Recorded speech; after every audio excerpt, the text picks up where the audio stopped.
Filmde көрсөтүлгөн окуялар Цунь Нин Кийинин жашоосунда болгон чыныгы окуялар. Бул аял бизге көбүнчө Нора Лэм деген ат менен белгилүү. Фильмдин кээ бир сценалары драмалаштырылган. Нин Кийинин жашоосундагы окуялар Кытайдын маданий революциясынын 10 жылдыгына чейин башталган. Тяньаньмэнь аянтындагы кандуу күндөрдөн дээрлик 30 жыл мурда болгон.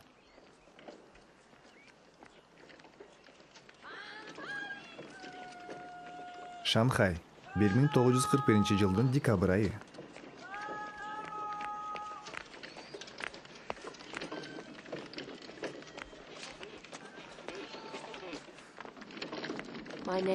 Менин атым Цунг Нинги. Бул менин жашоомдо болгон окуя. Ишенүү кыйын. Бирок мен анын ар бир мүнөтүн башымдан өткөргөнмүн.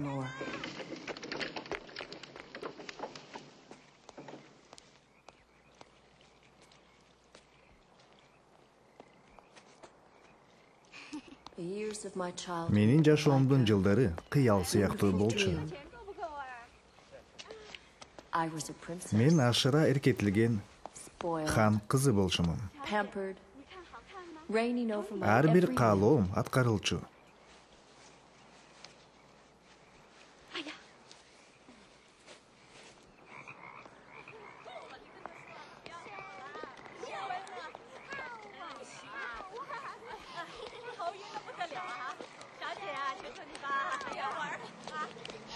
Япондор Шанхайды басып алганда, менин жеке падышачылыгыма да кирип келишти.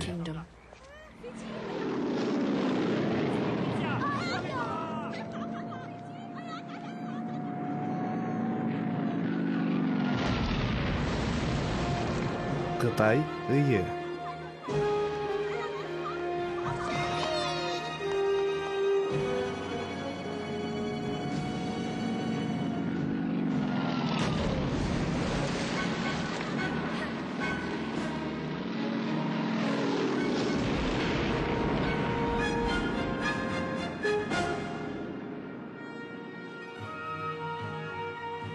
Джулия Никсон сол,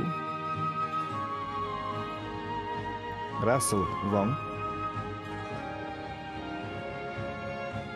Джеймс Шигера доктор Сунтун ролунда, Фрэнс Ньюен мистер Сунтун ролунда, Филипп Тан,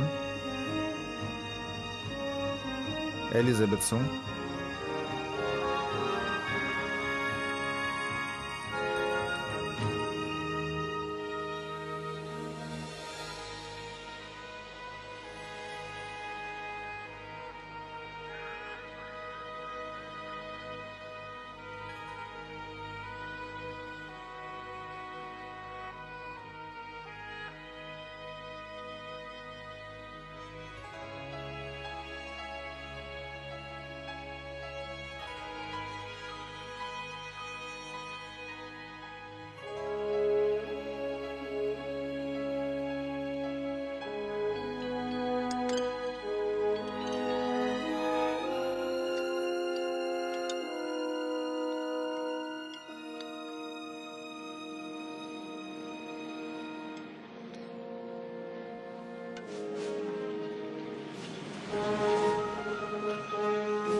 Апа?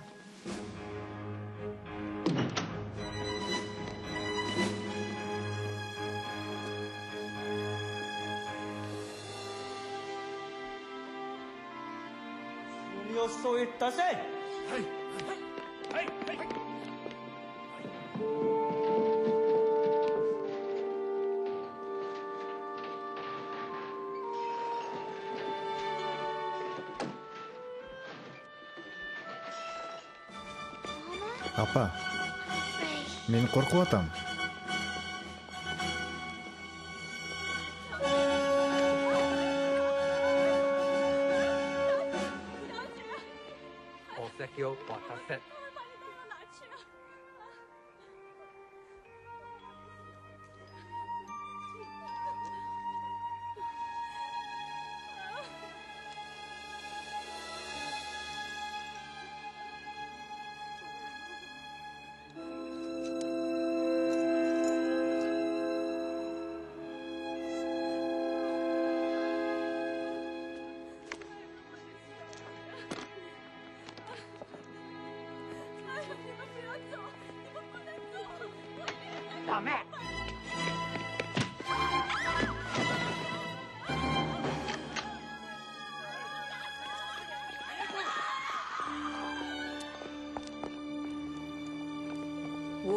Жалбыракты учуруп кеткен шамал сыяктуу.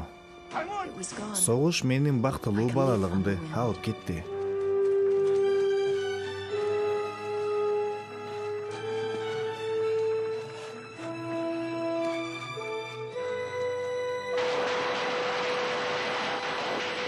Шанхай жаңы 1950 майрамда.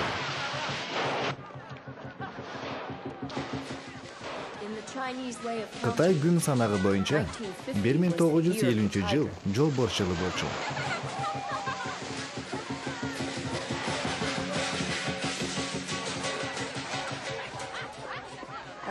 Акыл жеткис кардуулуктун ошончо узак убакытынан кийин биз тирүү жана эркин болгонубуз үчүн тагдырыбызга ыраазы болдук. Эми болду? Үшүп калдым да. Фейерверк, ок атууга окшогон магиядан ашкан магия жок. Темгай. Нини кайда? Ал ажыдарды көргөнү кетти.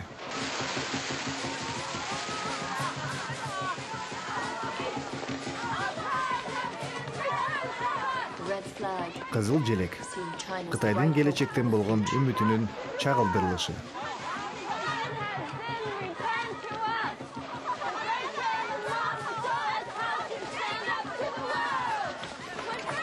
Мен атаңмен жашып калгыла. Кызыңар силерге жаңы жылда бакыттарды каалайт. Сен өзүңдү эмнеге даярдап жатасың? Эми апа, марш тебүү. Коммунисттер дагы кытайлар. Алар бизге өлкөбүздү кайтарып беришти. Бул сый урматка татыктуу. Менин белектерим бар.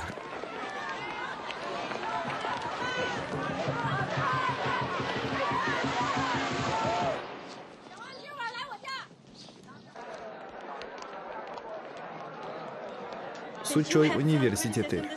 Сен эрте менен өзүңдү кардыңбы? Албетте. Сен эмне дедің? Бирок мен топ келген эч нерсе таба албадым. Эч качан оозумду боюбоймун деп сөз бердим. Сен чын айтып жатасыңбы? Эрте менен чын айткан жокмун. Мен ачкамын.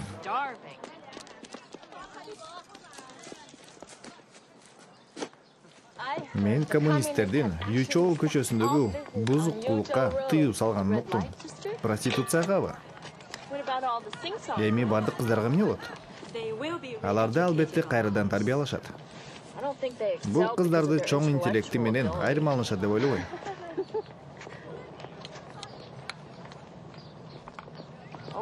О, батыш стили. Жогорку класстын окуучусу. Мен Сеншен, Гонконгдон болот. Абдан бай үй бүлөдөн. Сулуу. Мен эркектердин ушундай көрүнө турганын унутуп койдум. Унут.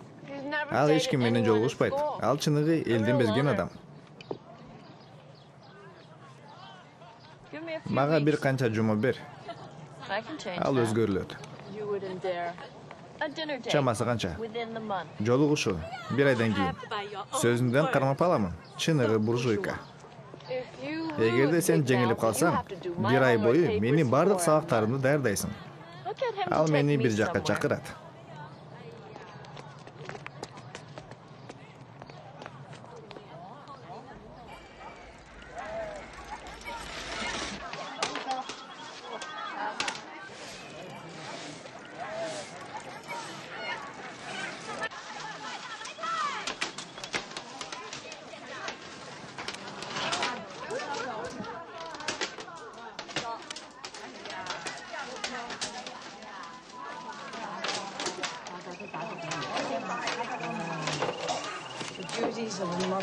Эненин билдети. Акчага ойноп жатасың, папа. Сенде кайдан акча бар? Мени суракка алышыңа жол бербеймин. Түшүндүңбү? Кайдан? Айтчы мага. Болгону эски шарф. Биз көпкө соодалаштык. Жакшы акчага ээ болдук. Бул күлкүлүү болчу. Айтчы мага кызым. Мен аны биздин учурда кайда кийчүмүн? табетсиз жана модадан калган.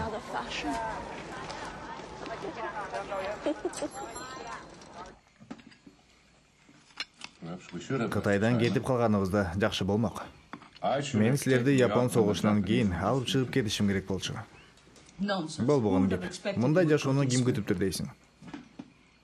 Окула. Мен коммунисттер үчүн абдан маанилүү шишка болом. Мына көрөсүңөр. Эгер парадтык эшик жабык болсо, анда мен жашыруун эшиктен киремин. Мен шишканы чоңойткон жокмун. Болбогон сөз.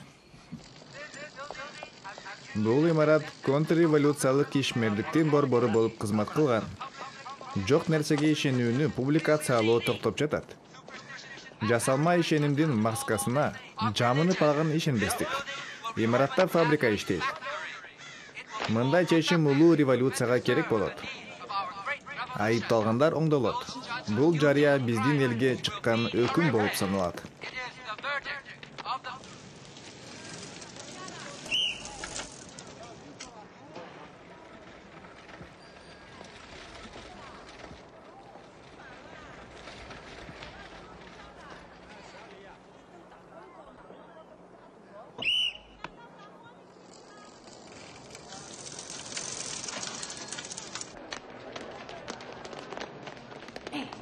Эй. 检讨前在这里签名。快一点，快一点，来吧，都来呀！你们来这里排队签名。好。各位来这里吧。来吧，来吧。Look. Карагыла. Анын аты Лан Чэншэн. Ишенбелик үчүн каалоосу барлар талап кылынып жатат. Катышуу ар бир адамдын милдети. Ишемби күнү мен эмес. Мага болсо маанилүү долбоорду тапшыруу мөөнөтү келип калды. Каалоочу болуу маанилүү нерсе. Биз кыймылды колдошубуз керек.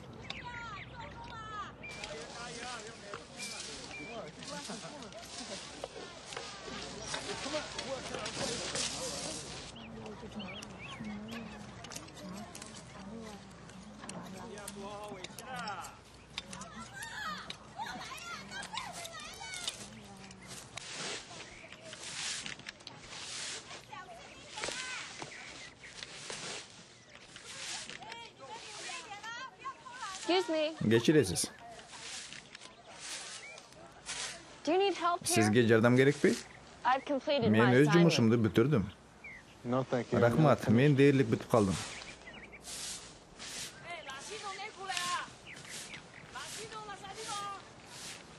Мен биздин улуу Маонун жаңы Кытай үчүн гүлдөрдү колдобой турганын уктум. Ал отто чөптөрдү жакшы көрөт. Менин бала чагымда биздин сонун багыбыз бар болчу.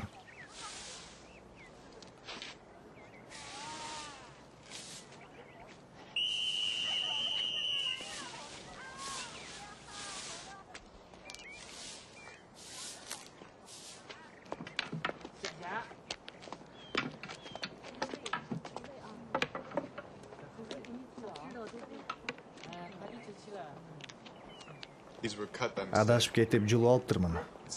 Ото чөптөргө тоскоол болгум келген эмес. Биз тааныша алган жокпуз. Кечиресиз.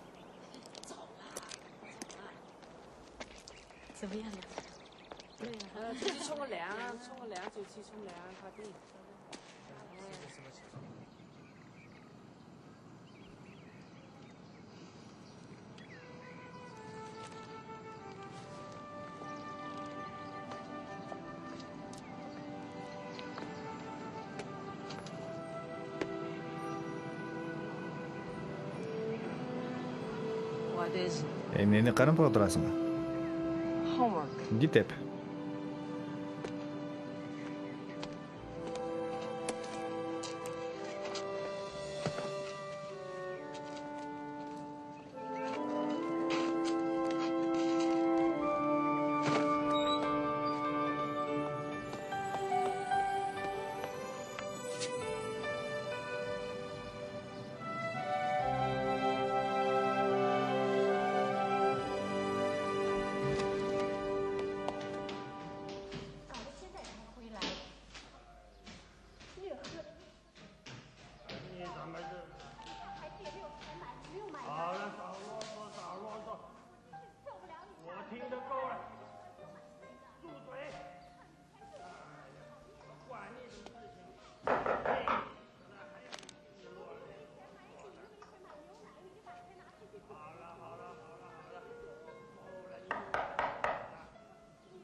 Ким?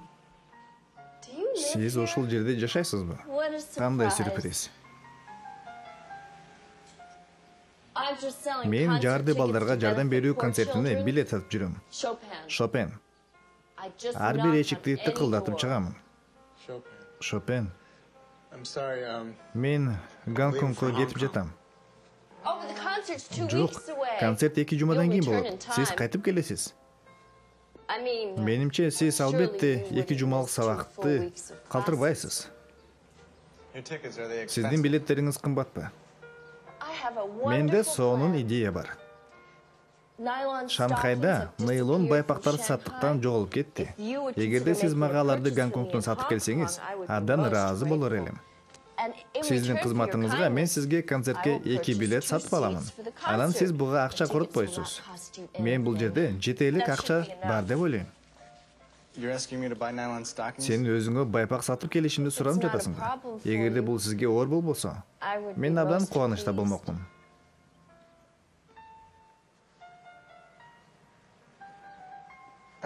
Балким алгач түшкү тамакты бирге жей чыгарбыз. Түшкү тамак жана концерт. Жолугушуу сыяктуу болот экен. Рахмат. Эч нерсе эмес. Бул кымбатка түшпөйт. Мен көп жебеймин.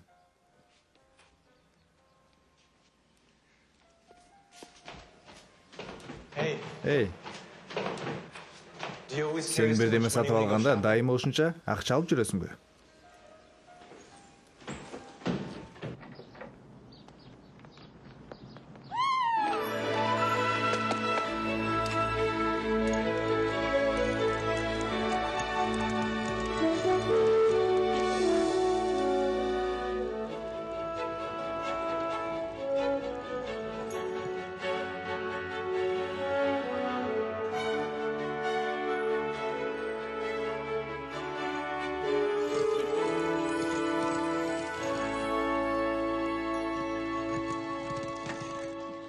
Атаң кечигип жатат. Бирдеме болду экен. Тынчсызданба, апа. Кантип тынчсызданбай коеюн? Эртең менен ашкананын терезесиндеги карганы көрдүм. Уксаң, апа. Сен бекер эле тынчсызданып жатасың. Мени менен мындай сүйлөшпөгүн. Мен кырсыкты алдын ала сезип жатам. Биз төлгөчүгө барабыз. Ал сени ишендирет.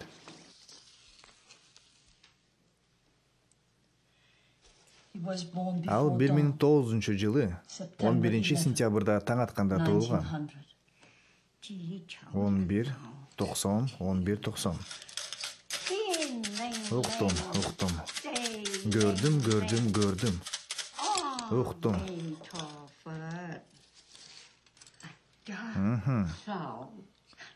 Кырсык келиптир. Азыр анын башын кара булут каптап турат.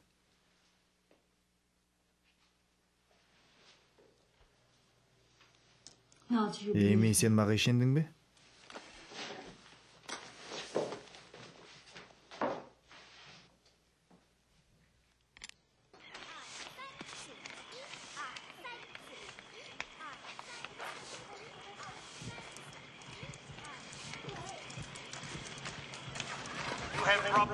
Силер Кытайды уятка калдырдыңар. Биздин аскерлер Италиянын өтмүшүндө башынан өткөргөндөрдүн эстегинде коркуп кетишет. Уят.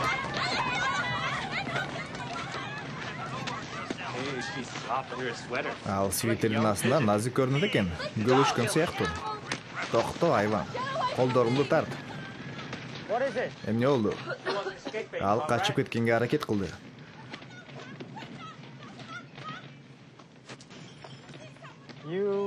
Сен көчө кызына окшобойт экенсиң. Менин атам Кван Тюнг, госпиталындагы абдан белгилүү врач. Ал кечки тамакка үйгө келген жок. Сиздин адамдарыңыз мени бул жерде кармап алышты. Мен анын эмне үчүн кеч калганын билгим келет.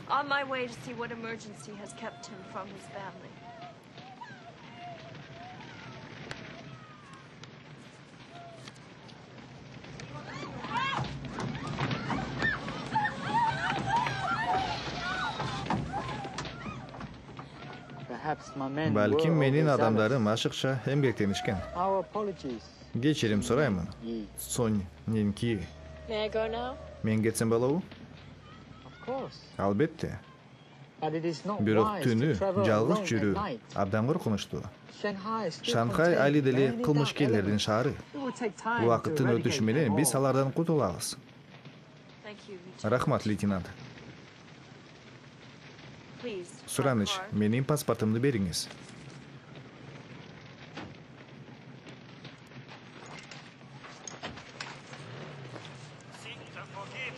Биздин Маодон кечирим сура. Анпесең, сен коомдон чыккан адам катары жарыяланасың.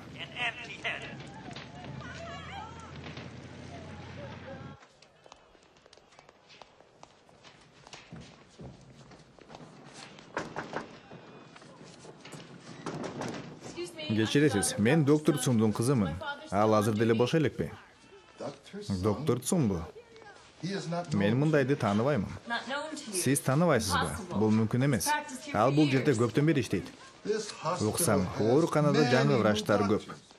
Анан сен доктор Цун жөнүндө сурап жатасыңбы? Айтыңыз, шалгайда.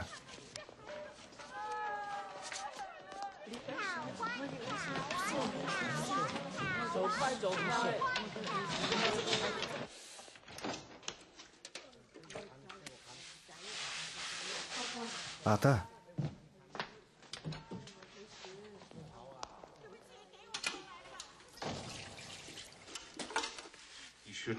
Наги, сен эмнеге келдиң? Суранамын, кет. Ата, алар сага эмне кылышты? Мен бул жерде элдин буйругу боюнчамын. Үйгө кет.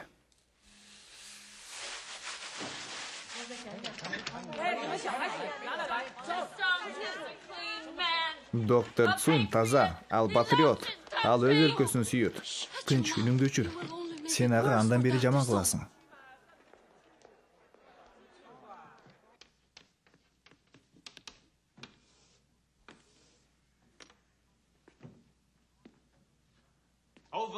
Калкты кайрадан жайгаштыруу жана жаңы технология. Бул капитализмдин өзүн өзү жок кылууга болгон жолу. Жыйынтыгында машиналар профессионалдарды жаратат да элдин массасы кантип иштөөнү унутуп коет. Коом ичинен бузулат. Мына ошондуктан Кытайдын ар бир атуулу эмгек кылганды үйрөнүшү керек. Кайталаймын.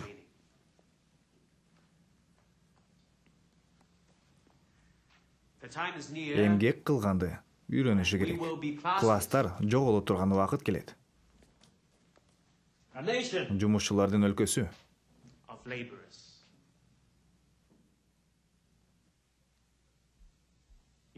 Сенде суроо барбы?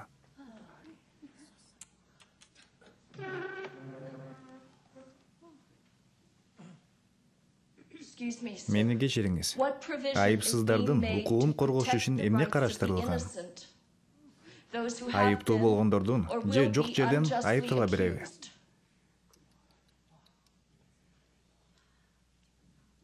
Улуу Мао бизге дайыма революция деген кече эмес экенин айтат.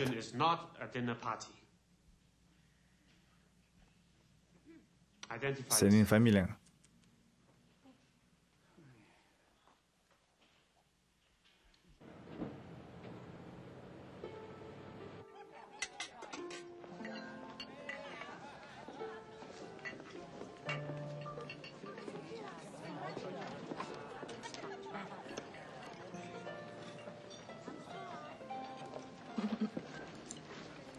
Senin ата-энең кимдер?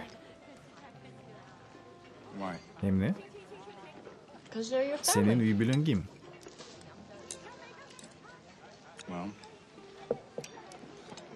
Апамдын таманы кичинекей, абдан кичинекей.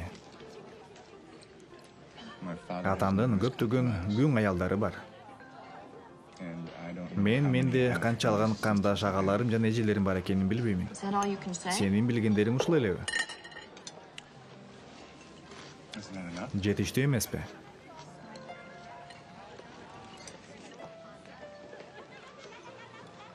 Менимче сен дүйнөдөн безип кеткендейсиң.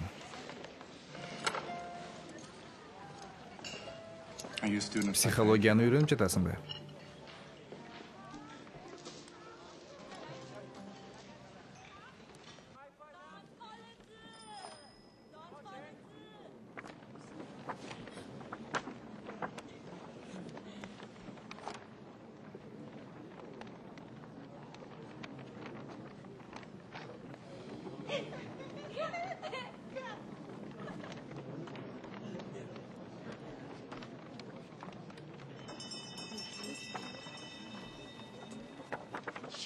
Ал аны чакырыптыр.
Балким силер бул таш боор жарыяларды алып саласыңар. Сенин атаң ооруканадан көптөгөн акчаларды уурдаган. Бул кылмыш. Чындык жарыяланышы керек. Бул жалгандын жарыяланышы. Күбөлөр бар, официалдуу документтер бар. Силер доктор Цунду тааныбайсыңар. Нани, токтот.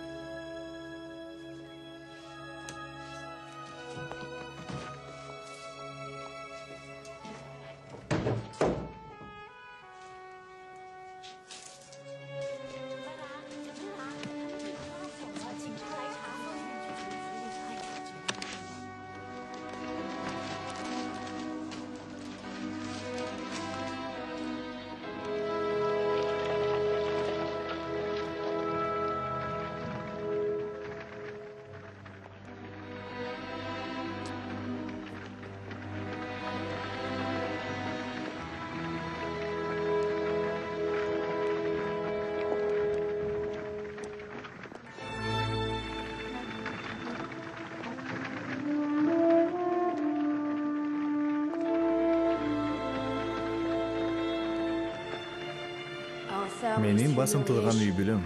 Мен Ганчой университетин ийгиликтүү аяктаганымда абдан кубанычта болду.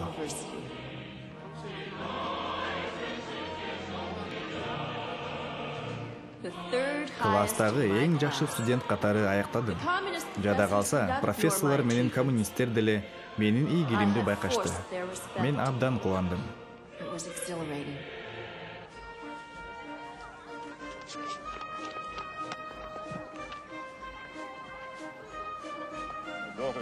Менин кызым мага окууда абдан жакшы жардам бергениңди айтты. Мен аны жардамга муктаж деп ойлобоймун. Мен сенин апаңды согушка чейин француз клубунда көргөн болсом керек.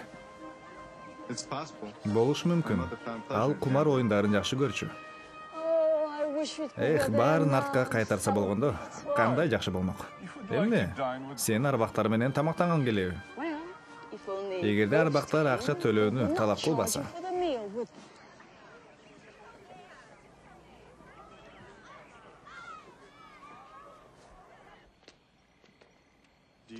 Сен дайыма досторуңду узатып келесиңби? Өзгөчө күндөр дайыма эле боло бербейт. Эмне үчүн ата-энеңе мени окуума жардам берди деп айттың? Сен аларга жагып калышың үчүн. Бирок кандай максат менен? Биз ичкери кирсек болобу? Дубалдардын да кулагы бар. I shared the flat with Мен эки кошуна менен жашаймын.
Кеттик. Эски сарай алыс эмес. Гувернантка мени ушул жакка сейилдеткени алып келчү, өзүнүн көзөмөлү астында. Ар бир шейшемби жана жума күндөрү сөзсүз түрдө сейилдегени чыкчубуз. Сөзсүз түрдө бул эмне? Ширли экөөбүз вагон болчубуз. А гувернантка болсо бизди түртүшү керек болчу. Ширли? Ал ким? Ал менин курагымдагы америкалык жылдыз. Үй согуш учурунда талкаланган, бирок кийин калыбына келтирилген. Үй мурдагысындай эле көрүнөт. Азыр бул жерде маанилүү генерал жашайт. Мага сенин тамаша көй манерең жагат.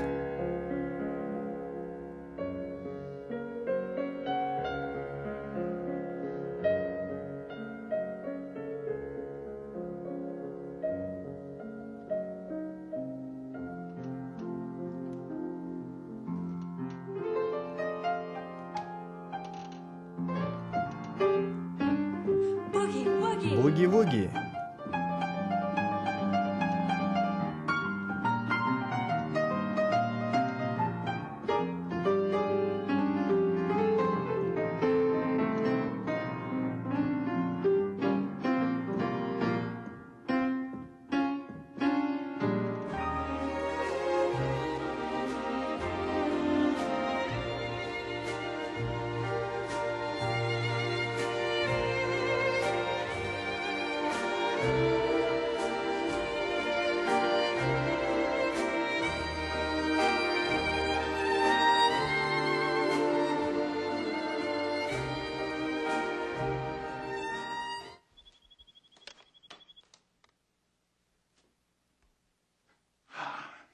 Азыр.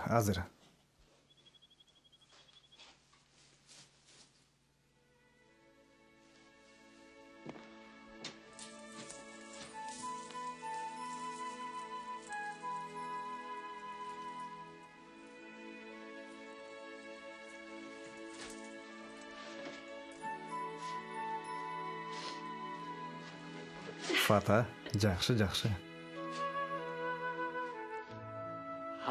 Азыр барын тартабыз. Жылмайгыла.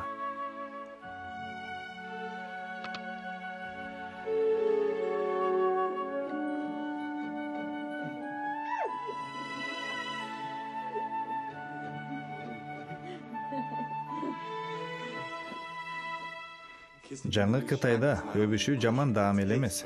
Гигиенага да туура келбейт. Муну эртең мененки газеттерден окудум.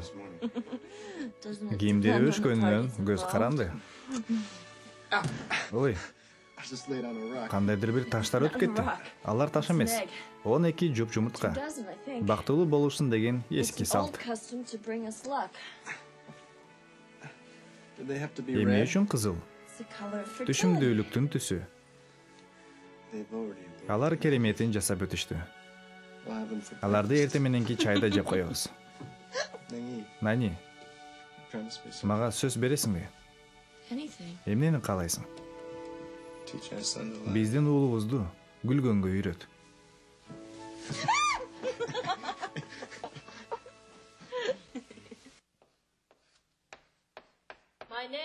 Менин атым Лем Нинки.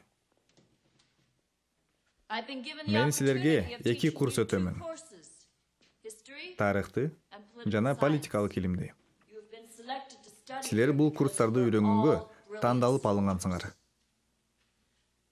Жөнөкөй себеп менен силер баарыңар мыкты аскерлерсиңер. Биздин өкмөт силердин жада калса мыкты окумуштуу болушуңарга мүмкүнчүлүк жаратып берет.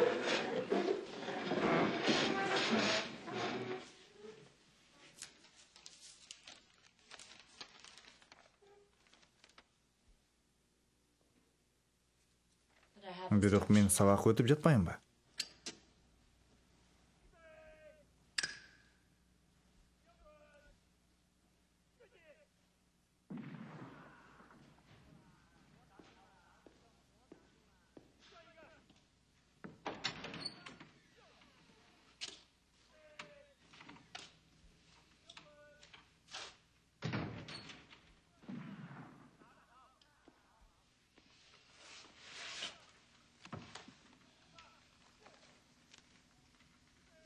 Инструкцияларга ылайык бардык мугалимдер суракка алынышы керек.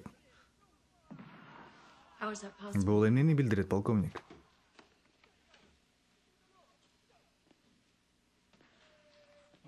Туугандарыңар өз байлыгын алып качып кеткенде, эмне үчүн сенин үй бүлөң Шанхайда калып кеткен? Биржанын иши оңунан чыкпай калганда жана акчалар япондордун йенине которулганда, биз өз өлкөбүздө качкын болуп калдык. Бирок менин атам Кытайды калтырып чыгып кеткен жок. Бир стакан суу сурасам болобу?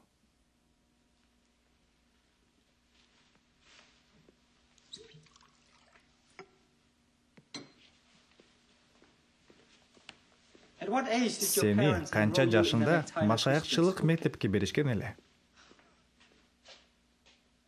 9 же 10 жашында болсо керек, эсимде жок.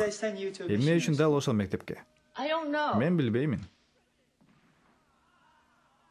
Билим алыш үчүндүр. Муну алар өздөрүнүн машаякчылыкты жактыргандыктарынан улам кылышкан деп ойлоо логикалуу эмеспи? Алар ишенгендер эмес. Менин атам Францияда католицизмди окуган, бирок эч качан сыйынчу эмес.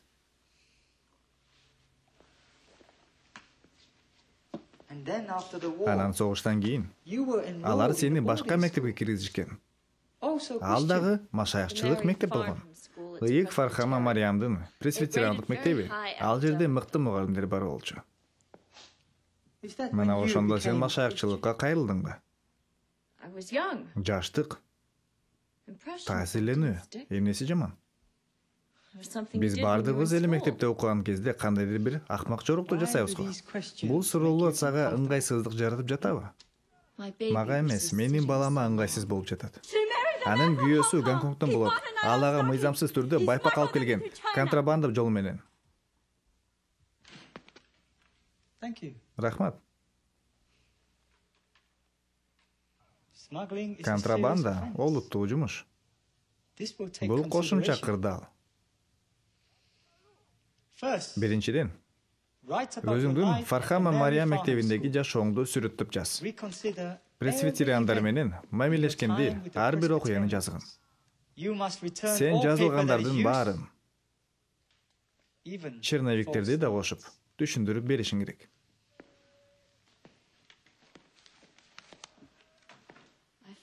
Менин үй бүлөмчү? Менин баламчы? Мен үйүмө кайтышым керек. Муну өзүңдүр өмүр баянынын бөлүмү катары эсептей бер.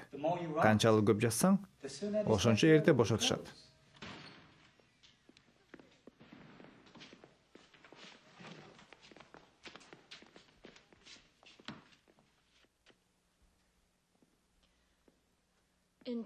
Кытайда фамилия инсандын маанисин билдирет. Мен муну менин үй бүлөмдүн тарыхы, мени менен болгон нерсеге караганда маанилүүрөөк экенин толугу менен түшүнгөн абалда жазып жатамын.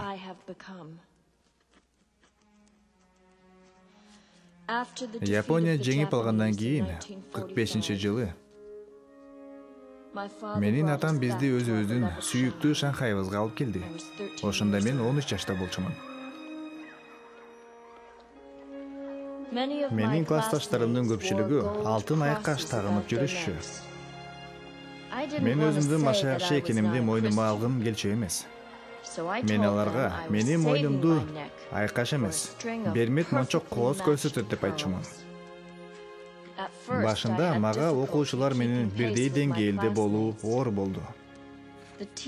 Мугалимдер көбүнчө ыйык китепти жана Ыйса Машаякты эскертип турушчу. Алардын сабагынан Ыйса Машаяк тарыхый инсандан чоң бирөө болгону сезилип турчу. Бул мени таң калтырчу. Бирок мектептеги сабактар менин бүт көңүлүмдү бурушумду талап кылчу. Сенин сүрөттөөлөрүң үстүртөн. Сен бирдемени жашырып жаткандайсың.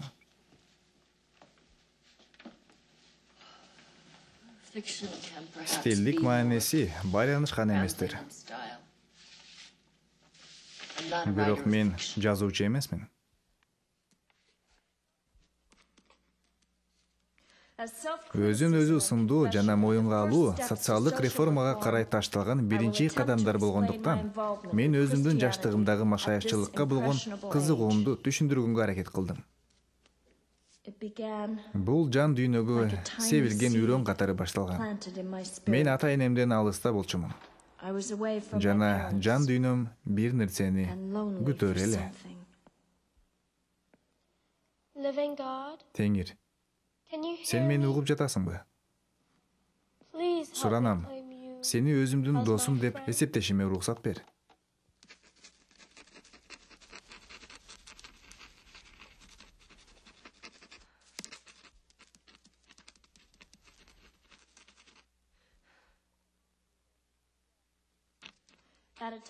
Жекече кайгырып жаткан кездеримде мойнума алам. Мен машаякчы болчумун. Экзамен болордун алдындагы түндү жакшы эстей алам.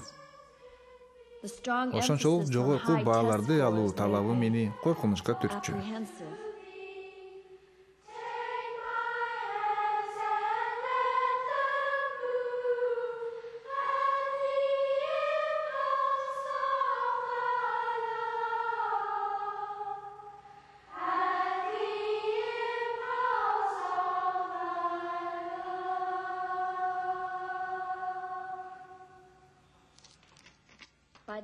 Он 6 жашка толгонумда машаякчылык Кудай унутулду.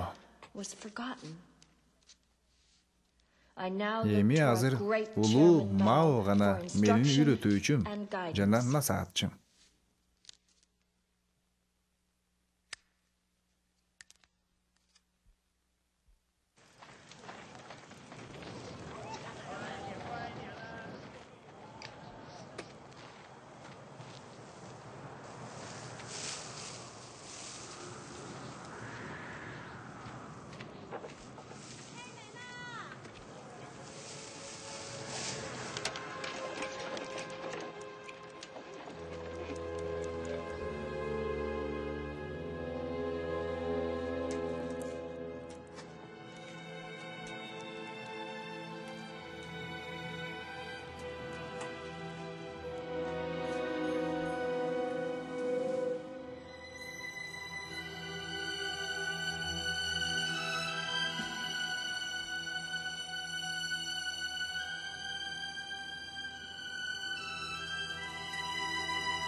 Акыркы жыйынтыкта дин жоголот. Бул кайрадан окутуу жүргүзүлгөн сайын ишке аша баштайт. Eski ideология жана өтмүштөгү маданият бир эле мундун ичинде жоголуп кетпейт. Таза коммунизм эрасы бул келечектин сыйлыгы. Кытайдын алтын кылымы келет.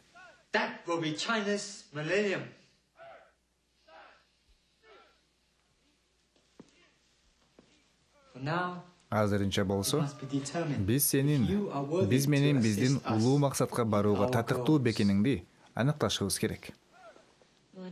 Анан дайыма адилетсиздик болобу? Балким, сен көбүрөөк жазышың керектир. Көбүрөөк майда чүйдөсүнө чейин.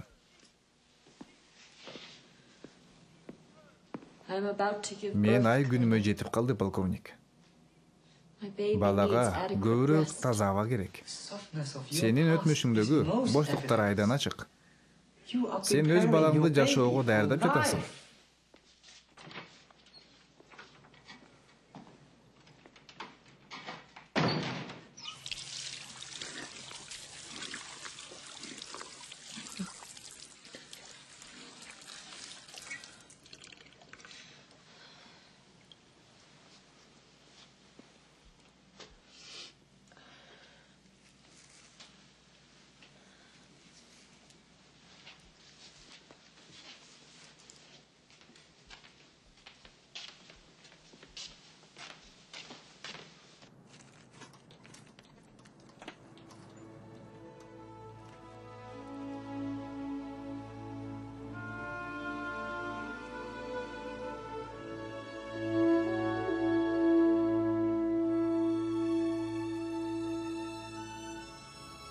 Мен сени менен бала чагымда сүйлөшкөнмүн. Мени эстейсиңби?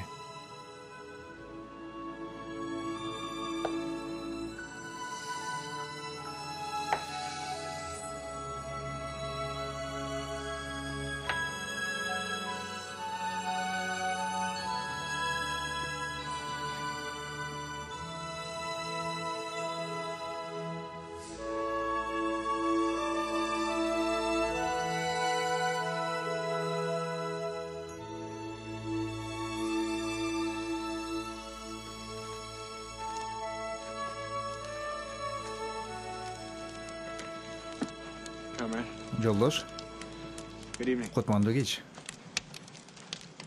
Сизди жардамдан баш тартпаса керек деп үмүт кыламын. Көрдүңүз, менин досум ушул жерде сабак берет. Биз ал экөөбүз катуу урушуп калдык. Мен аны көрүшүм керек.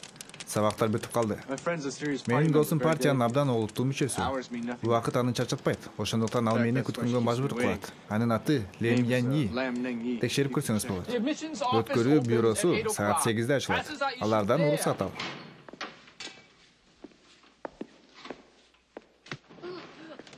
Жайгашып алдыңбы? Кантип ушул убакытка чейин укта аласың? Жалкоо капиталисттердин жакшы көргөнү уйку. Революциялык масса таңдан бери иштеп жатат. Полковник кайда? Анын маанилүүрөөк жумуштары бар.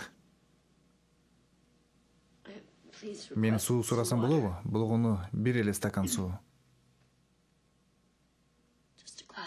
Сураныч.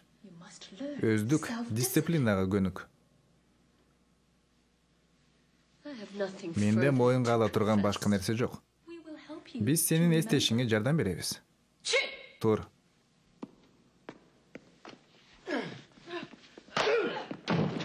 Биз сенден өзүңдүн контрреволюциялык аракеттериңди толугу менен мойнуңа алышыңды талап кылабыз. Өзүңдүн машаякчы экениңди мойнуңа алышыңдан баштайбыз. Бирок мен кандай кылмыш кылдым? Биздин конституция элге дин эркиндигин кепилдик берет. Сен абдан акылдуусуң.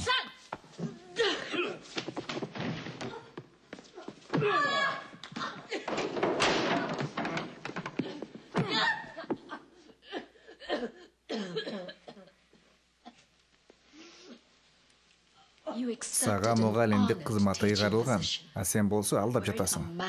Сенин ниетиң өзүңдүн ындыны өчкөн жалган ишенимиң менен биздин аскерлердин акылын уулоо болуп саналат. Бул абсурд. Тургузгуланы. Эмне үчүн сенин күйөөң Гонконгдон болот? Анан ал биздин партиянын мүчөсү эмес. Мен аны сүйүм. Сүйүү бул буржуазиялык ойдон чыгарылган нерсе. Ага класстык эмес коомдо орун жок. Сен класстык эмес коом жөнүндө айтып жатасың. Жана сен тарбиясы сеникинен алда канча сапаттуу болгондорду биле туруп өгүлөп жатасың. Менин тарбиямбы? Түшүндүрүп бер. Сенин сүйлөө манераң.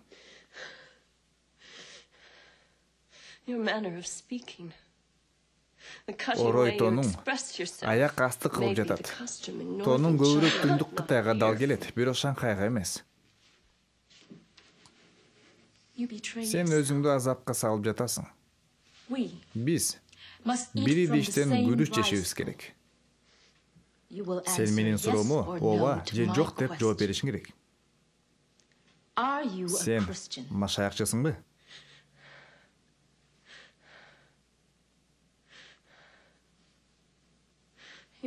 Ал менден алыс болушу мүмкүн. Бирок мен анын бар экенин жокко чыгарбаймын. Ообабы же жокпу?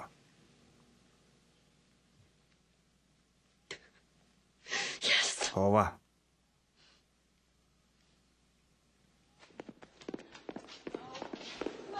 Жок. Жок. Жолдош.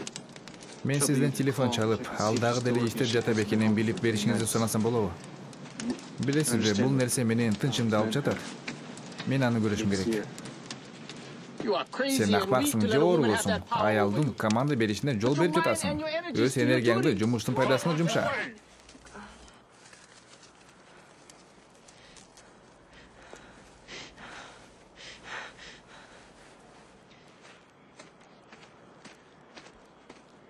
Сенде 2 мүнөт убактың бар. Кудайым, мен ойлоно албай жатамын.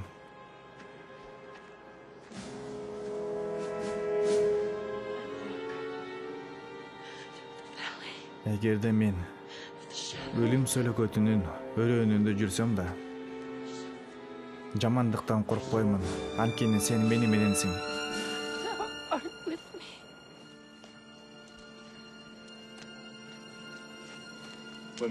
Дайым аялдар менен проблема болот. Сенин вактаңдын аягына чейин көп барбы? Ал өзүнө жаңы дос таап алды. Сага айтпай жатат. Кудайым, унчукпай жүргөн жылдарым үчүн мени кечир. Менин жүрөгүм балам менен. Ал жаш.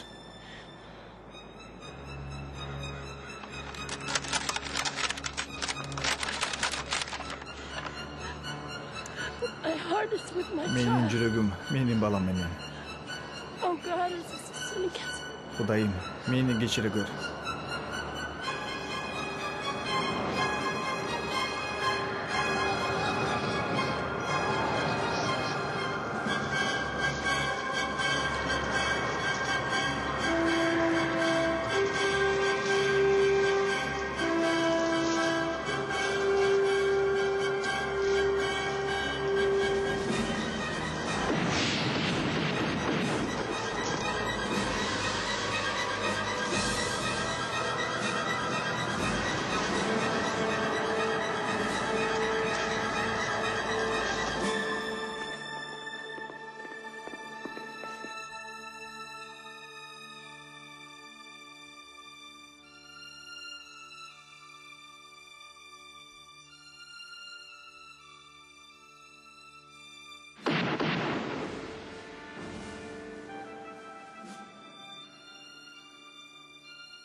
Электрдик тоскоолдуктар болгону билинди.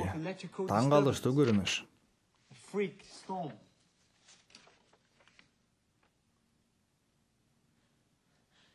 Полковник, мен мүмкүн болсо ошол жерде болгондор менен сүйлөшүүнү абдан өтүнүп суранам. Балким аскерлердин бири менен. Эмнеге? Эмне максат менен? Сураганы, If they observe алар эмне a lightning бейиштин bolt from чагылганын heaven, көрүптүрбү? To explain. Түшүндүрүп бергени.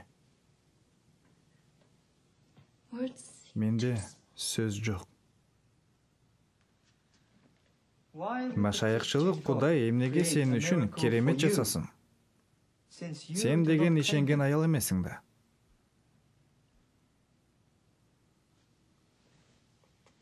Perhaps Балким, he ал remembers биздин эсибизде сакталып калгандан more than our көп minds нерсени can hold. эстей алса керек.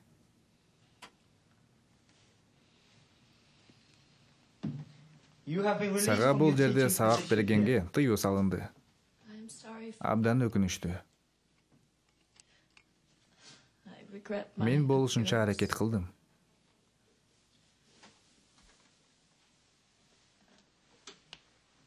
Go home now, Colonel. Мен кетсем болобу, полковник? Time is near. Мен жакында төрөйм. 56 Кытайда days бардык кош maternity бойлууларга leave is 56 granted to күндүк all энелик mothers көргүү of China. берилет. But first, Бирок алгач you will сен give өзүңдүн attention өмүр to another баяныңдын chapter in дагы your бир бөлүмүн autobiography. жазышың керек. This time, Бул жолу сен you өзүңдүн write about күйөөң your жөнүндө husband, жазасың.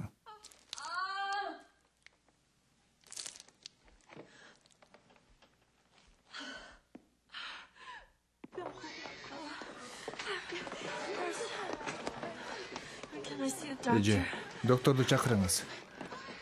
Your number Сенин 27. номериң 27 экен. Доктор 14-чүнү карап жатат.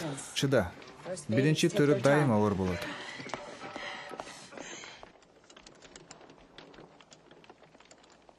Remember, Эсиңдеби, мен кичине кезимде сени мени айга барган биринчи адам болосуң деп айтчусуң. to walk. Анткенде экинчилерди эч ким эстебейт. Because no one ever remember the second. Where's Changshan? Ченшин кайда? Why isn't he with Эмне me? үчүн ал келген жок? Told you. Мен айтпадымбы? Алар түндөлөрү да аны сотто кармап жатышат. Кээде 11ге чейин. Mama, Апа, listen мени to me. ук. Of all Мен the stories айткандардын I've told you, баарында бир чоң чындык бар. this one is Мага the most Кудайдын true. берген сөзү бар. I have a Биз promise баарыбыз from God куткарылабыз. that we will all escape from China. Кандай болоорун билбеймин. I don't know how, but I have Бирок his ал promise. убада берди. We will be Биз free. эркин болобуз. Of course, Dad. Албетте. He spoke very Ал clearly. абдан ачык айтты. It wasn't a Бул dream. кыял эмес. Апа,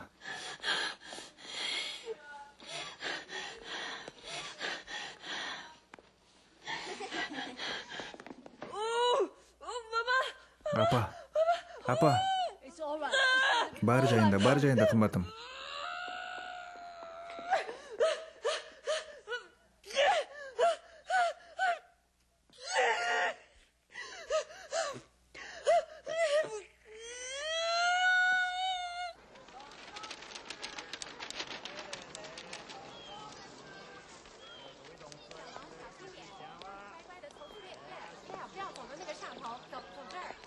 I want to Мен уулубуздун гүлдөрдү, жашыл чөптөрдү көрүшүн каалаймын. green grass.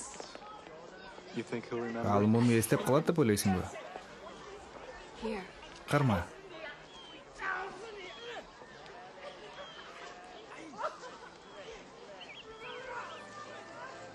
His smile. Ал жылмайып жатат.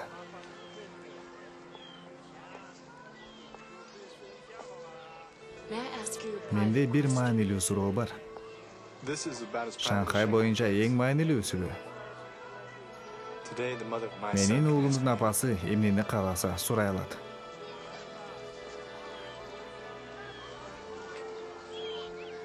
Do you still believe Сен in азыр God? деле Кудайга ишенесиңби? It's amazing how you're Сенин right. ойлонгонуң таң калыштуу, Кудай. Yeah. You mean in the Christian Сен sense? машаякчылык тууралуу айтып жатасыңбы? Mao cut out his tongue years Мао ago. Кудайдын тилин кесип салды. I still Мен hear азыр his деле аны voice. угуп жатамын. In the wind, no Бирок doubt. бул мүмкүн эмес да.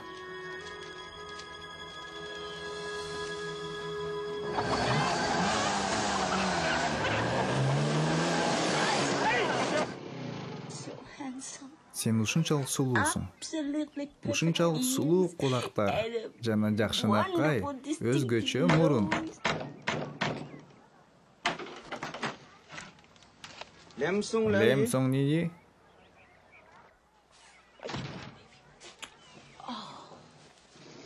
What is it? Эмне болду? Only 6 more days. Болгону 6 күн. They want me back. Кайтып барууга буйрук келиптир. Mom, I have to find Апа, milk. бизге сүт керек.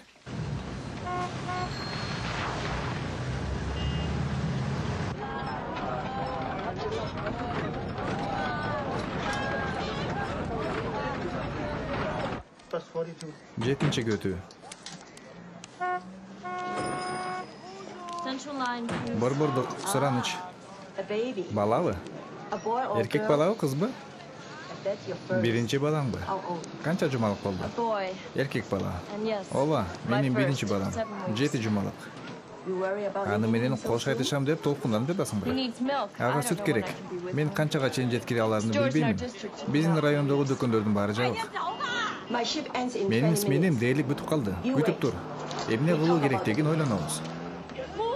Өтө бер.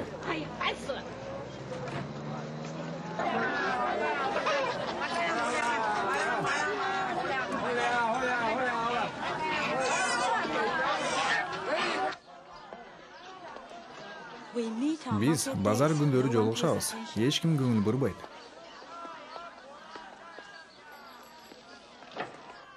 The Lord is my light and my Теңир менин salvation. жарыгым жана менин Whom shall I куткарылуум. fear? Мен кимден коркмок элем? The Lord is the Теңир strength менин of my жашоомдун life. чеби. Of whom should I be Кимден afraid? үрөйүм учмак эле? The scriptures tells us Быйык that жазуу бизди we are жарыктын children балдары деп of айтат. light.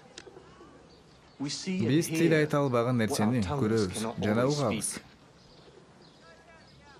Let us offer Үн a чыгарбастан silent даң praise. тоордайбыз. What shall we sing? Кайсыны ырдайлы? Менин жашоомду өз дүйнөңө ал.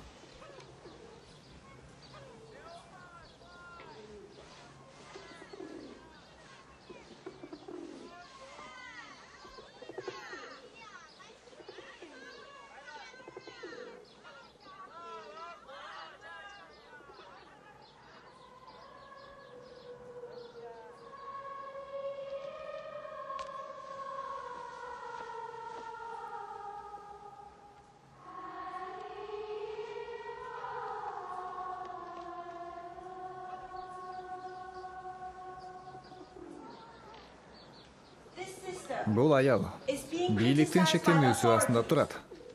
She has an Ага, urgent need уулу for үчүн milk тез арада for сүт her керек. son. Мен айылдан жаңы сүт алып келип бере алмакмын. Чаршембе күндөрү. Ошондой эле ага, курук сүт да керек. Жаңы сүт ирип калышы ыктымал. Курук сүт экспортко гана чыгарылат.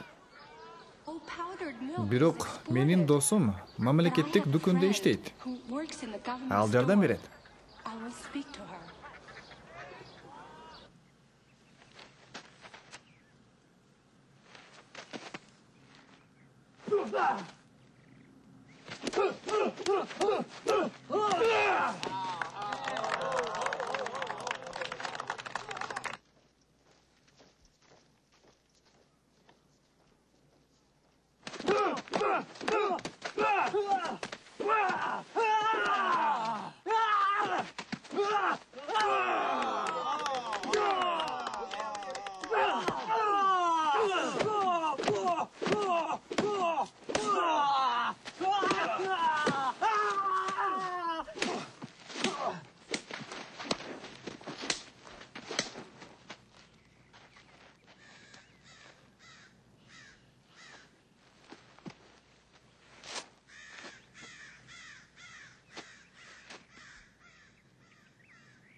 Бүгүн сен өз күйөөңдүн окуясын жазасың. Кечирип коюңуз, полковник. Мага анын жеке жашоосу белгилүү эмес. Recall for us Биринчи жолугушуудан every баштап conversation ар бир from your сүйлөшүүнү first эсте. meeting. Сен Гонконгдон алып There's a жаткан particular акчага interest өзгөчө in the кызыгуу money бар. deposited each month in your account from Hong Kong. Кандай акчалар? Comes from his Анын үй family. бүлөсүнөн жардам. How else Биз would дагы we кантип survive? жашайбыз? You, Эй, сен. you come up. Сен бери кел. Come. Жакыныраак. You come up. Сен бери кел. You, back there. Сен. You forgot this Сен муну last night. кечээ унутуп кетиптирсиң. Don't be so careless Кийинки next жолу time. сагыраак бол. Thank you. Рахмат. Mama, Апа, I have no сүт, powdered milk. курук сүт. Ай, жакшы. He just went to Азыр эле уктады.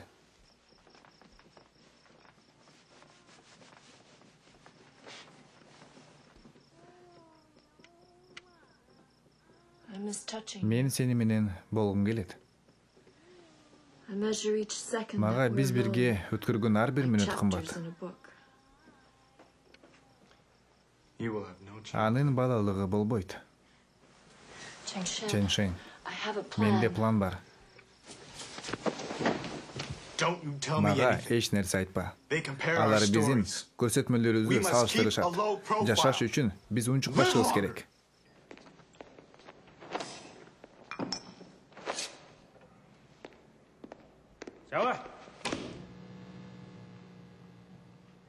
What else did you bring back Сен from Hong Kong Гонконгдон besides stuff? аялдардын байпагынан башка эмнени алып келдиң? I told you. Мен айттым го. About possibly Мен дагы two бир shirts, канча көйнөк, pajamas. пижама алып келгем. Why did you Эмне choose үчүн that силер particular концерттин restaurant алдында before ресторандан the тамактанууну иштиңер? I checked the menu. The prices seemed fair. Мен менюну текшерип көрдүм. Баалар арзан Where did you болчу. buy so many Сен полдун photographs астында factory? жашырып жүргөн ошончо көп пластиканы кайдан сатып алдың? It was a collection Бул from коллекция. over the years. Мен аны жылдар бою чогултканмын. What was the exact amount of Чынын the айт, bill for түшкү your тамак dinner? канчага турду? I don't remember. Эсимде жок. How can it Бул matter? ошончо маанилүү. Why did your father have Эмне so үчүн many сенин concubines? атаңда ошончо көп Well, күң rich аялдар man has болгон? such an appetite for Бардык sex. байлардын секске болгон табити жогору болот. Your mother without Сенин passion. апаң кумардан куруу калган экен да. Оозуңду жап.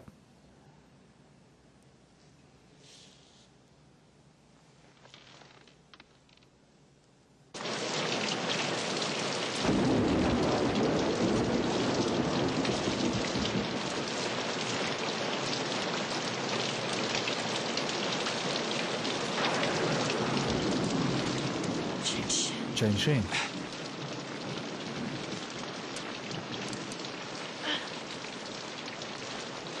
I'm ready to lie, Мен калп айтканга даярмын. but I don't know what to Бирок lie аларга about. кайсы калпты айтарымды билбеймин. What have they done Алар to сага you? эмне кылышты?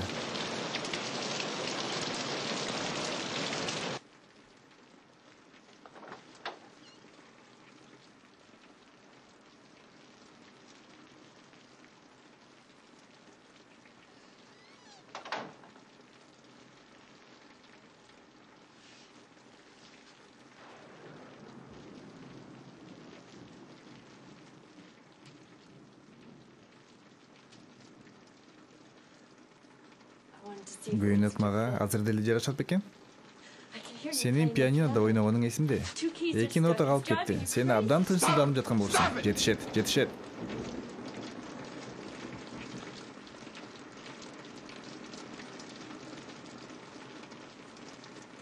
How'd we ever Биз find бири-бирибизди кантип таап алдык? I knew you were mine Мен the first биринчи time жолу I saw you. көргөнүмдө эле меники болоруңду билгенмин.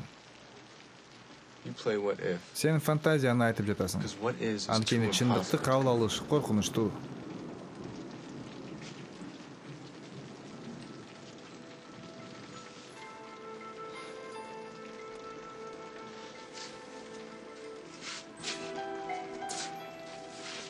Today the Мени temptation. алар бийликти көздөп жатышын Give them what they want. айтуу азгырыгы кыйнап жатат. Let them win. So that I can lose. Ошону айтып кутулсам, It'll all be over. мен чарчадым.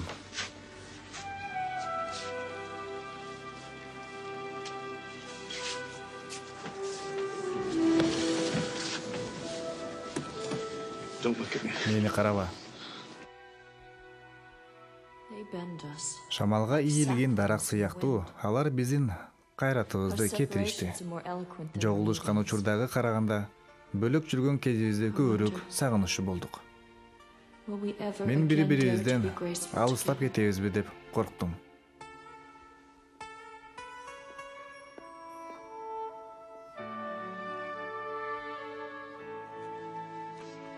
I know you Мен value сенин the trust жүрөктөрдү you hold. ишенимге үйрөтүп жатканыңды билемин. Cheng Shen Бирок is Чен drowning Шен in some private despair. үндөбөгөн үмүтсүздүккө батып кеткен.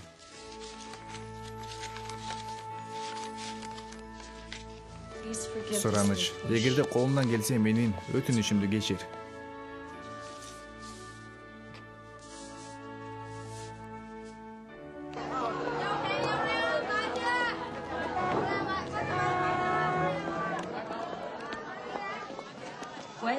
Шаршембе күндөрү базар болот. Мен дайыма жашылчыларды короонун дал өзүн аламын. Мени менен барасыңбы? Мен бош болор бекенемди билбеймин.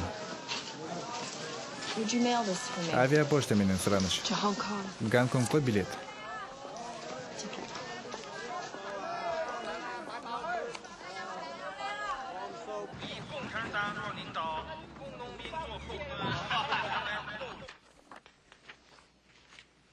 When did you last see Акыркы your жолу father? сени атаңды качан көрдүң? My father. Менин атамдыбы? He's been Ал 3 detained айдан бери клиникада, көзөм эл астында. several months. Даталары так эсимде жок. Not sure as to the exact date. Sung recently Жакында contracted the доктор flu. Цунь грипп болуп калыптыр. He has been removed to Ал hospital изилдөө үчүн for ооруканага observation. которулду. Perhaps you Балким сен андан кабар алышың керектир. Colonel, Полковник, мен уруксат беришиңизди көчүрүп суранамын.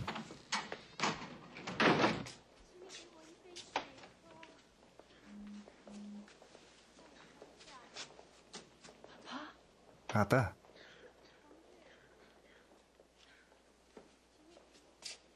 So they're treating you like a алар big сени shot. маанилүү шишка деп Private эсептеши room for турбайбы? a flu patient. Грипп менен ооруган оорулуу үчүн өзүнчө бөлмө бериптир. Your mother. Апаң кандай? She's worrying about Ал you. сен үчүн тынчсызданып жатат. Кызымды бир мүнөткө да калтырбайт. Сен апамды билесиң да. Promise, Nanny. Сөз бер, Нани. Promise. Ал үчүн кам көрөмүн деп сөз бер. Maybe they'll let you come Балким home at алар last. сени үйгө чыгарышар. It's only the flu, Бул Papa. жөн эле грипп да турабы? Always been Сен blessed дайыма with кыял кештигиң менен айырмаланчысың.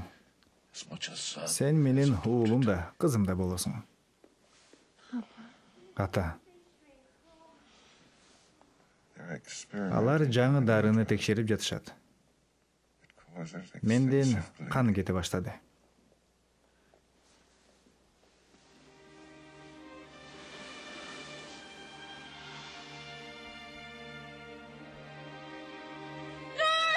Доктор.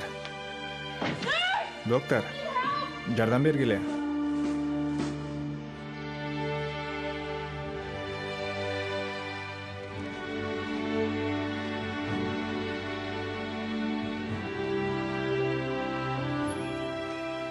Our daughter Атам өлгөн кезде биздин кызыбыз Чүнчай was 1 month болгону old 1 айлык болчу. when Papa left us.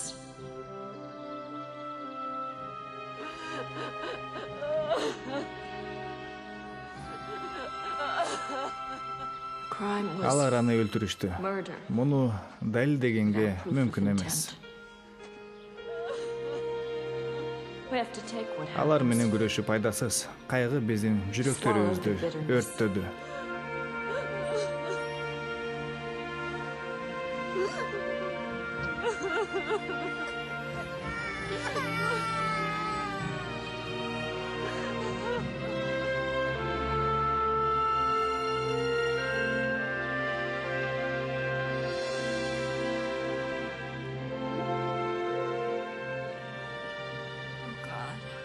Кудайым, I confess to менин you, ишенимим аз экенин my faith is мойнума small. алышым керек болчу.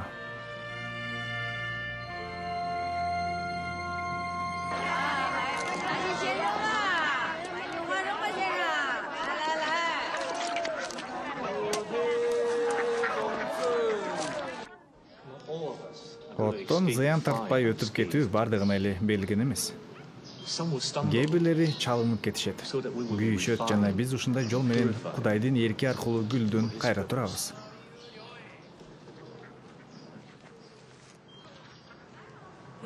Эгерде коондун уругун сепсең, коон өсүп чыгат. Эгерде бурчакты сепсең, бурчак өсүп чыгат. Ишенимдин уругун сепсең, Кудайды табасың.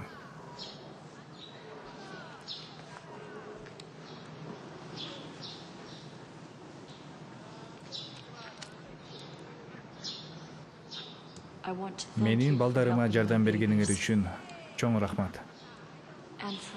Мага жардам бергениңер үчүн да. Бул бир тууган башынан атууну өткөргөн аял. Кытай мындайды башынан көп өткөрдү. Биздин арабыздан көптөр аны революциядан кийинки керемет деп аташат. Кудайда биздин бир тууганыбыз үчүн сөз бар. Биздин Кудайыбыз сага мындай дейт. Ага ар бир күн ишен, күндөр жумага, жумалар айларга, айлар болсо жылга айланат. Күн сайын.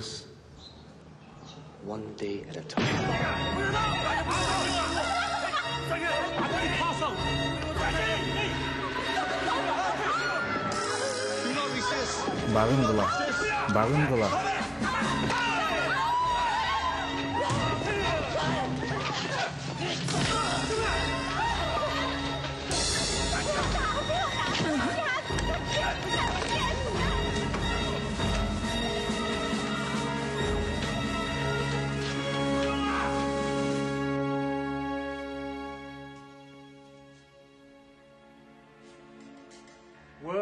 Мага сенин күйүң шпион экендигин официалдуу түрдө мойнуна алганы угулду.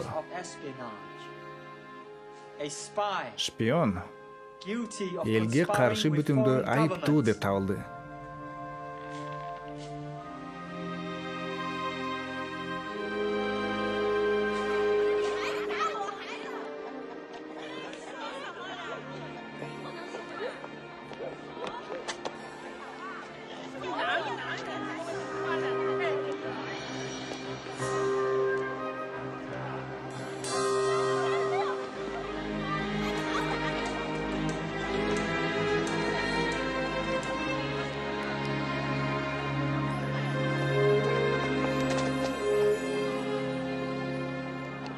Алар сени мени шпион деп көрсөтмө бергениңди айтышты. Мен өлкөмө чыккынчылык кылгансып. Жалган. Алар сенин абдан иштемдүү айтканыңды айтышты. Жалган.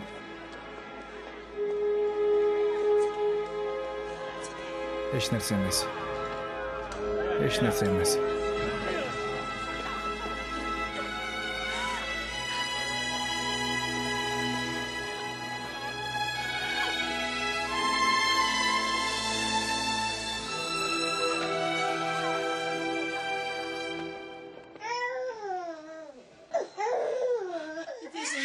Бул мүмкүн эмес.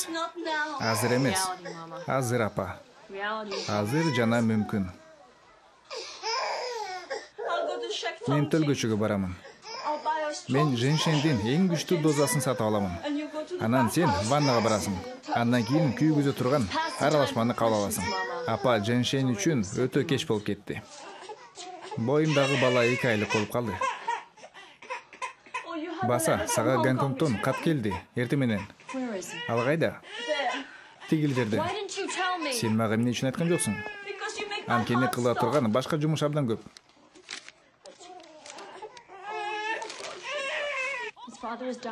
Анын атасы өлүм алдында, полковник. Ал өлөрдөн мурда уулун көргүсү келип жатат. Менин кайниним врач чыгарган бүтүмдү жибериптир. Атасы өлөрдөн мурда атасын көрүп келиши үчүн ага 1 айлык виза беришиңизди абдан өтүнүп суранамын.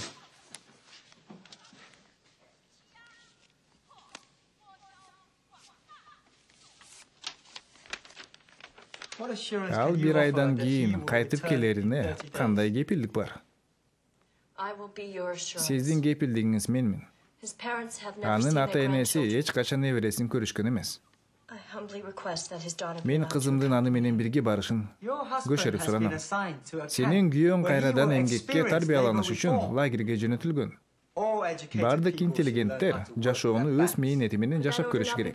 Ага бир айлык көргүү бергенге болбойбу, полковник. Ал сени таштап кетпей турганын кайдан билесиң? I have his son. Мени менен анын уулу калып жатат. Family Үй ties бүлөлүк remain байланыштар important to Кытайдын me, эң маанилүү үйү болуп кала берет. and I am 2 months Менин дагы pregnant. боюмда бар. Having children Балдардын is proof төрөлүшү that we are биздин alive, тирүү экенибизди, that we have баабыз worth. бар экенин далилдеп турат.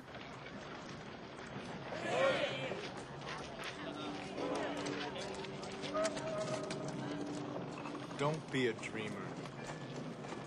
They'll never Кыялданбай эле кой. Алар сени кое беришпейт. I will come back. Мен кайтып келем. No, Жок. you must not Бул even жөнүндө оюңа да келбесин.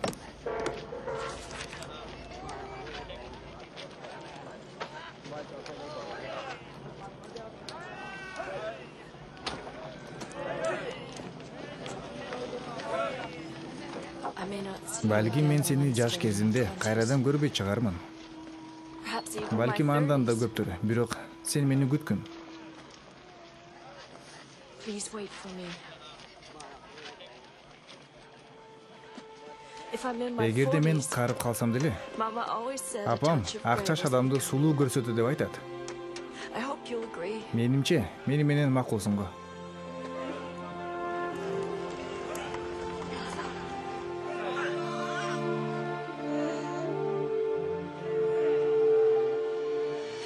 I have instructions Бул for жерде Chile. кызыбыз үчүн инструкция бар.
Күйөөң менен кызыңа ак жол. Гонконгто качып кеткени үчүн эң аз дегенде түрмөдө 10 жыл отуруу жазасы берилет.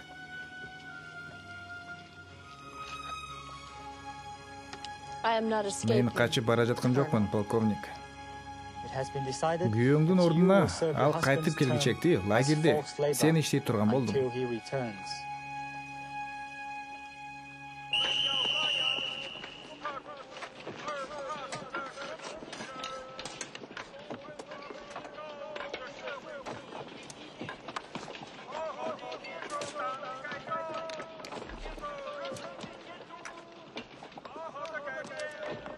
Мен сенин мугалим болгонуңду уктум. Мен 5 жыл бою химиядан сабак бергенмин. We don't talk. Бул жерде сүйлөшүшпөйт. But I miss Бирок мен кимдир бирөө менен сүйлөшүшүм керек. They work us like animals. Айвандыкындай жумуш. But what is Бирок in our жаның minds тирүү. will not Ага go чыгуу away. жолу керек.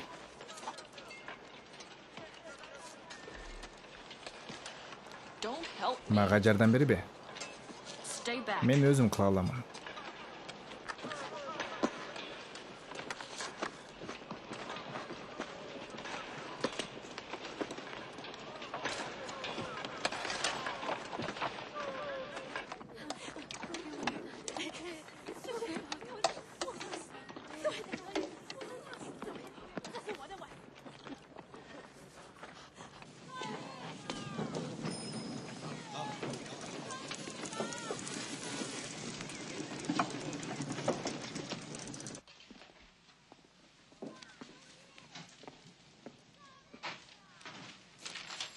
Мен чыгуу визасы жөнүндө сураганы келдим. Мен энелик боюнча 56 күндүк өргүүмдү алгым келет. Гонконгдогу туугандарымды көрүп келиш үчүн. Сен мурдара карыз беришиң керек болчу. Сен официалдуу уруксаатты алганга чейин балаң төрөлүп мектепке барып калат.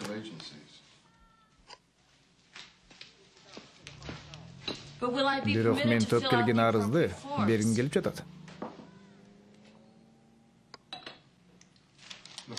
Арыз берүү оңой, жооп алуу кыйын.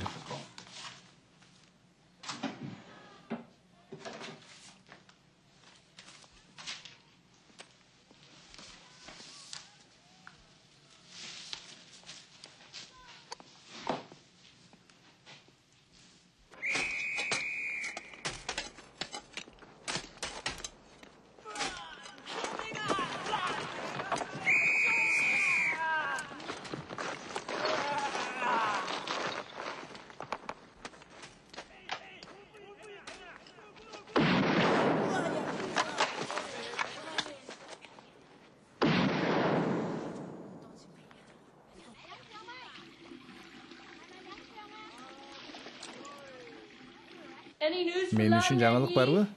Менин визам тууралуу. Ооба, сен үчүн жаңылык бар. Мончого бар. Сасыган кайырчы.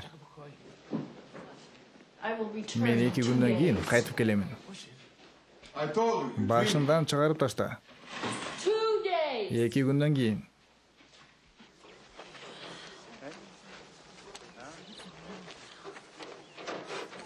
Нянги, врачка жолдомо.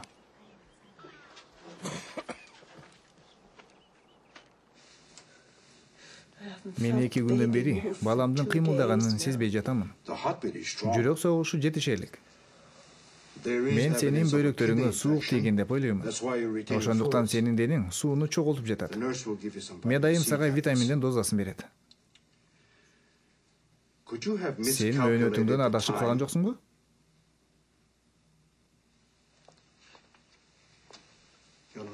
Сен 9-нчу айдасыңбы?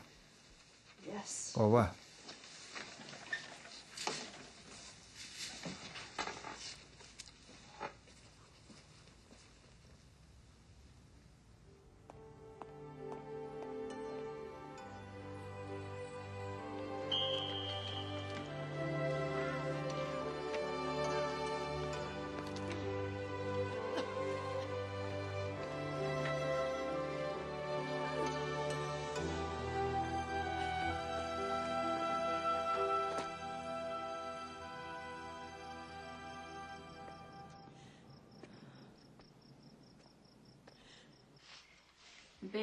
Бала Кытайда төрөлбөйт.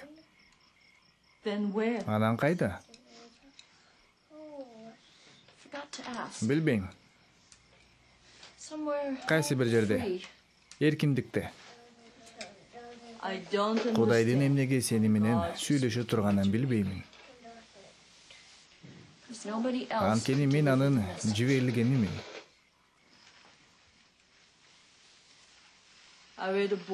Мен бир жолу орто окулундагы машаякчылык ыйыктар жөнүндөгү китепти окуганмын. Алар дагы сендей сүйлөшөт. Ал мага ода берди, апа. Ал сени ушул тозоктун тешигинен куткара турганын ода кылган жокпу?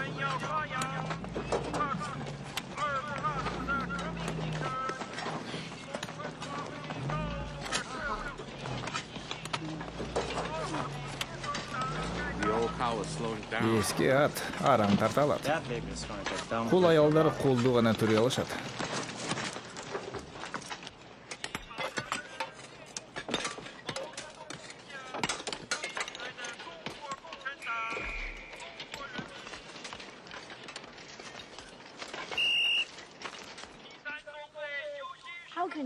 Сенин күчүң кайдан?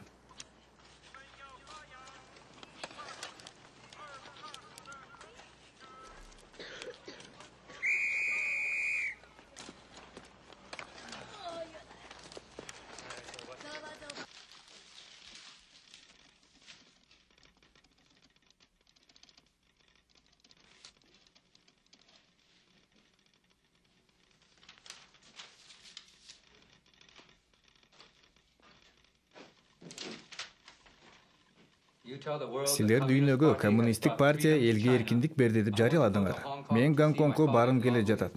Өлүм алдындагы кайнатам менен коштошкум келет. Силер болсо уруксат бербей жатасыңар.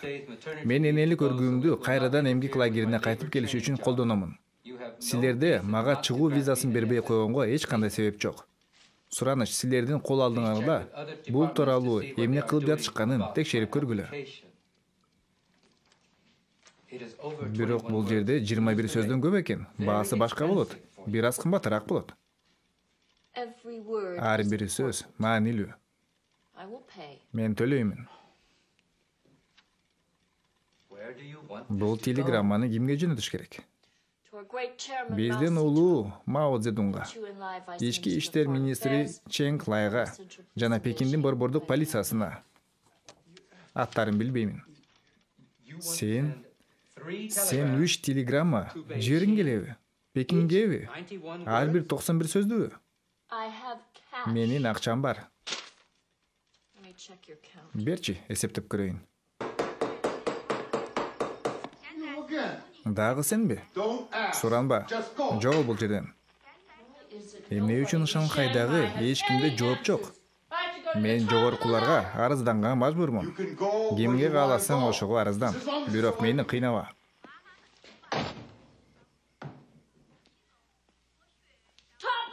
Мен чындыкты табам. Эй, сен. Курсагы салаңдаган. Артка. Артка жөнө. Артка жөнө.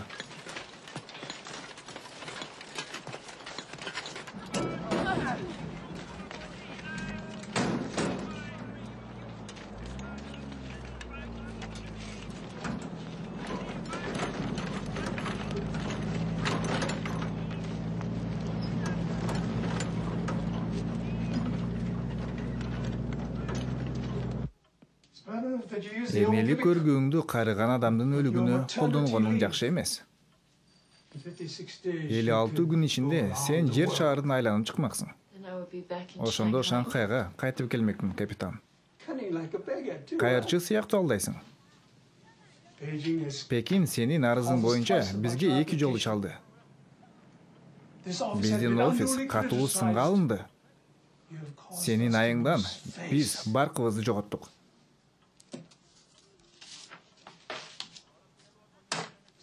Кол кой. Ушул дареке бар.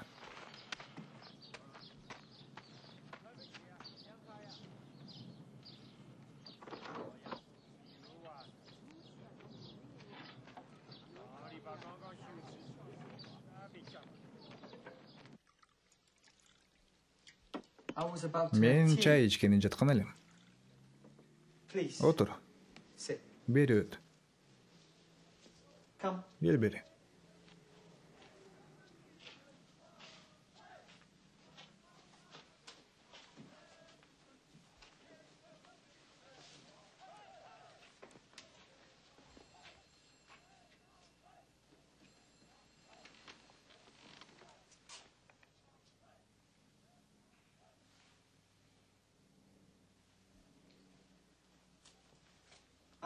Мен сенин балдарыңды кызыл желектин астында чоңоет деп ойлогонмун.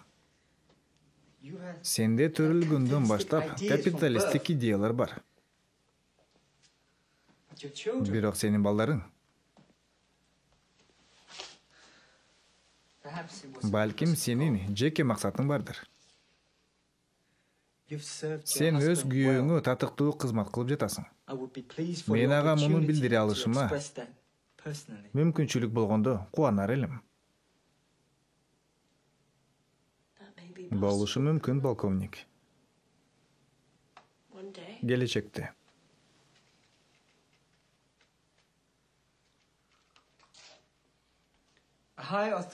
Жогорку жетекчилик сенин чыгышыңа уруксат берди. Биз албетте сенин эч качан Кытайга кайтып келбешиңди билебиз.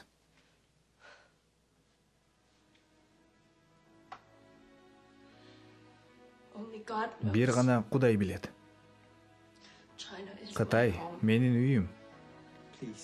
Take your Өз God with you. кудайыңды өзүң менен кошо Tell кет. him it is his Ага last сенин chance to качып escape. чыкканның акыркы мүмкүнчүлүк экенин айтып кой. Within a decade, Абдан жакында he'll be locked ага away in a музейде museum. гана орун калат.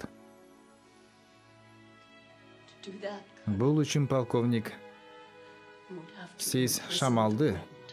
туткундашыңыз керек болот.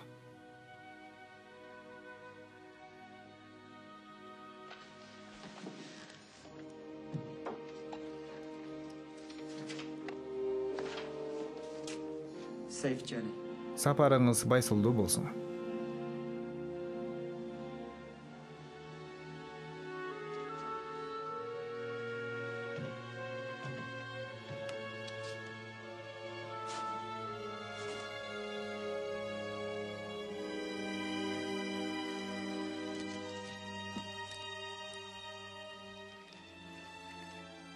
You will Сен come, кетесиң, Mama. апа. I have his Кудай мага promise. убада берди. Let me go now, Сураныш мени жөнөт. please. A way Сага will дагы open жол for ачылат. you.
Oh, Chunman!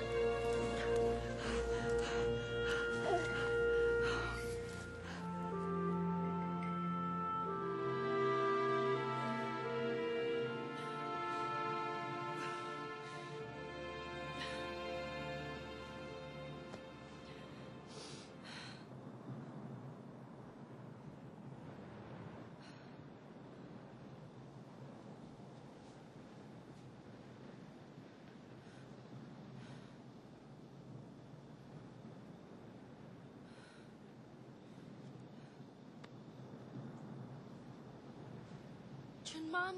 Чынын.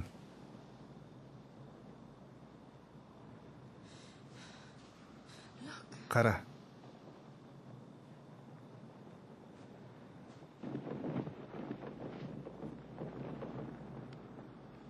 I'm going out there. Мен аларга барам.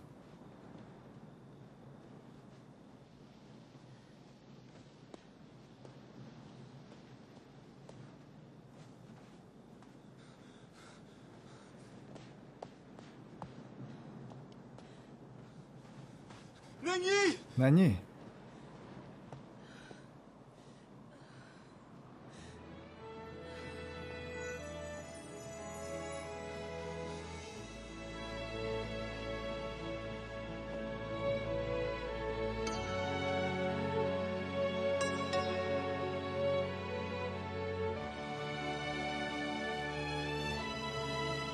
You made it in your 20s after Сенин all. чачың агарбаптыр.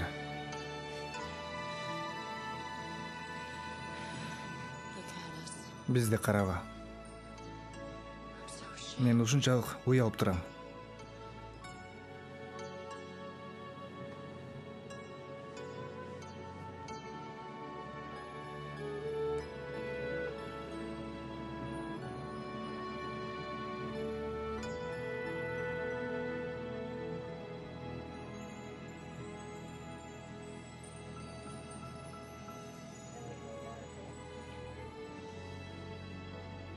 I missed your presence. Мен сени күттүм. When our born, Уулубуз төрөлгөндөн кийин I promised жашарганга сөз берем. You won, Nengi. Сен жеңдиң. You won for all of us. Баарыбыз үчүн жеңдиң.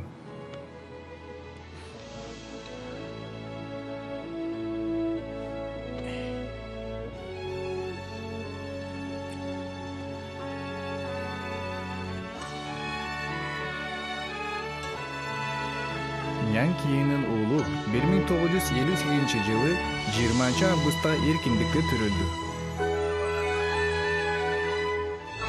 1960-жылы Нян кийинин апасы Гонконгго качып кетти. Убада аткарылды. Күн сайын.